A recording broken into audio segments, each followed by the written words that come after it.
The first clue in the Springfield Three case was destroyed within hours of discovery. An obscene message left on Sherrill Levitt's answering machine was accidentally erased by a friend trying to help. That message, according to investigators, may have contained the key to solving the disappearance of 3 women who vanished without a trace on June 7, 1992. Subscribe to the Ember File, where one mistake can silence the truth forever. June 6, 1992 was supposed to be a night of celebration in Springfield, Missouri. Suzie Streeter had just graduated from Kickapoo High School, and her best friend, Stacy McCall, from Parkview High School. The two 18-year-olds had planned to attend graduation parties together, then spend the night at a hotel before heading to Branson for a celebratory trip. But when their original plans fell through, the girls decided to stay at Suzie's house at 1717 East Delmar Street, with her mother, Sherrill Levitt. It would be the last decision any of them would make. Sherrill Levitt, 47,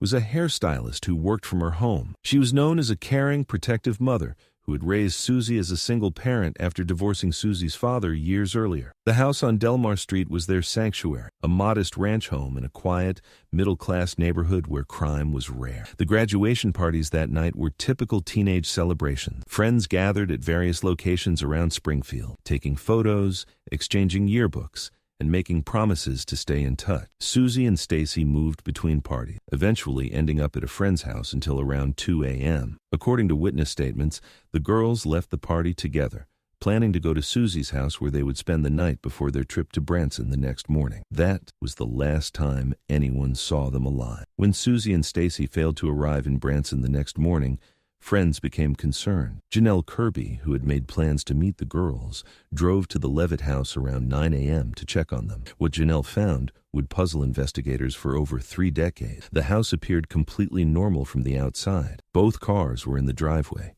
Cheryl's red Mazda Miata and Suzie's 1988 Ford Escort. The front door was unlocked, which wasn't unusual for the neighborhood at that time. Inside, the house showed clear signs that the women had been there the night before. Beds were slept in. Suzie and Stacy's clothes were neatly laid out.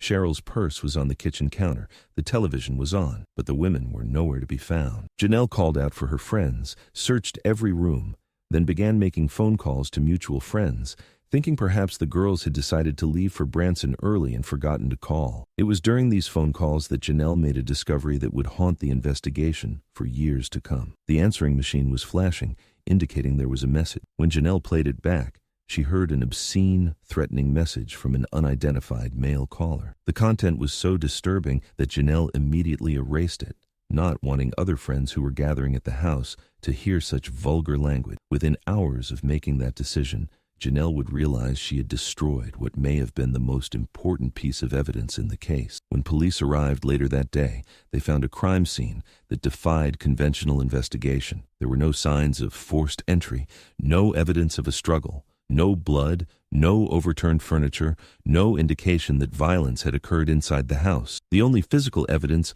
was a broken light globe on the front porch. The glass had been swept into a neat pile, suggesting someone had cleaned up the breakage. Detective Tony Glenn of the Springfield Police Department took charge of the investigation. In his 20 years of police work, he had never encountered a case where 3 people had simply vanished from a house with so little physical evidence. It was like they just evaporated, Glenn noted in his initial report. Everything was in place, undisturbed, except the women were gone. The investigation quickly focused on several key questions. Who had called and left the threatening message? How had 3 women been removed from the house without anyone noticing? And why was there no evidence of a struggle if they had been taken against their will? The erased message became the central mystery within the mystery. Janelle described it as an obscene call from a male voice she didn't recognize. The caller had used explicit sexual language and seemed to be familiar with the house's occupants. But with the message destroyed, investigators could only rely on Janelle's memory of what she had heard. Police attempted to retrieve the erased message through technical analysis of the answering machine, but the technology of 1992 wasn't sophisticated enough to recover deleted audio. The caller's identity became the case's most tantalizing lead and its most frustrating dead end. The investigation expanded rapidly. Police interviewed hundreds of people, including everyone who had been at the graduation parties, ex-boyfriends, co-workers, and neighbors. They conducted searches throughout Greene County, Following up on every reported sighting and tip, several theories emerged during the initial investigation. The first theory suggested the women had been abducted by someone they knew. The lack of forced entry and absence of a struggle indicated they may have opened the door willingly for their abductor. This theory was supported by the fact that Sherrill was known to be cautious about home security. The second theory focused on the possibility of a random crime. Springfield in 1992 had experienced an increase in home invasion robberies, though none had resulted in disappearances. Investigators considered whether the women had surprised burglars who then abducted them to prevent identification. The third theory centered on Suzie's personal relationships. She had recently broken up with a boyfriend, and investigators explored whether jealousy or revenge might have motivated the disappearances. But none of these theories could adequately explain the complete absence of physical evidence or the clinical precision with which 3 people had been removed from the house. As weeks turned to months, the Springfield Three case began to attract national attention. Television programs featured the disappearances, generating thousands of tips from across the country. Psychics offered their services. Amateur investigators proposed elaborate theories. The case also attracted criticism of the initial police response. Some observers questioned whether the crime scene had been properly preserved, whether all evidence had been collected, and whether the investigation had been thorough enough in its first crucial hour. Detective Glenn defended his department's work, but acknowledged the unusual challenges the case presented. "We followed every lead, interviewed every person who might have information, and pursued every possible theory," he stated in a 1993 review of the case. "But when 3 people vanish without leaving any trace,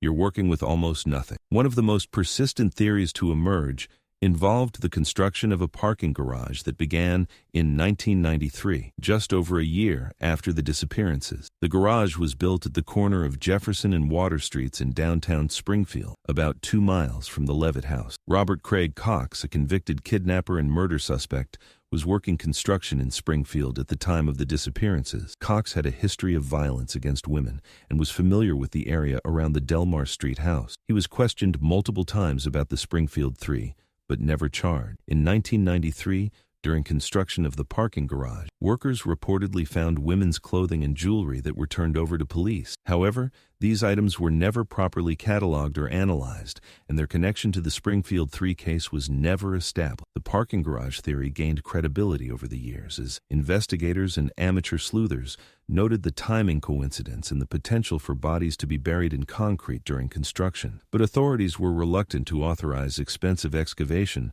without more concrete evidence. In 2007, 15 years after the disappearances, the case received renewed attention when crime scene investigators from the Greene County Sheriff's Department used ground-penetrating radar to examine several locations around Springfield. The technology had advanced significantly since 1992, offering new possibilities for locating buried remains. The radar examination of the parking garage revealed several anomalies in the concrete structure, rectangular shapes that could potentially be burial sites. However, the anomalies could also be explained by construction materials, utility lines, or other non-criminal causes. Excavation of the garage would require significant expense and disruption to downtown Springfield. City officials and law enforcement agencies debated whether the radar findings provided sufficient justification for such drastic action. In 2010, the Springfield Police Department officially requested authorization to excavate portions of the parking garage. The request was denied by city officials who cited cost concerns and the speculative nature of the evidence. The decision sparked controversy among the families of the Springfield Three and supporters who had followed the case for nearly 2 decades. They argued that the women deserved every possible effort to locate them, regardless of cost or inconvenience. Sherrill Levitt's mother, who had spent years searching for her daughter and granddaughter, passed away in 2006 without ever learning what had happened to them. Stacy McCall's parents continued to advocate for additional investigation and regularly appealed to authorities to authorize the garage excavation. In 2021, nearly 30 years after the disappearances, advances in cell phone technology analysis provided a new avenue for investigation. While cell phones were not widespread in 1992, some residents of the area did have early mobile phones, and their usage data was archived by service providers. Analysis of cell tower records from June 6th to 7th, 1992, revealed unusual activity in the area around the Delmar Street house during the early morning hours. Multiple phones had connected to towers in the vicinity between 2:30 and 4 a.m.,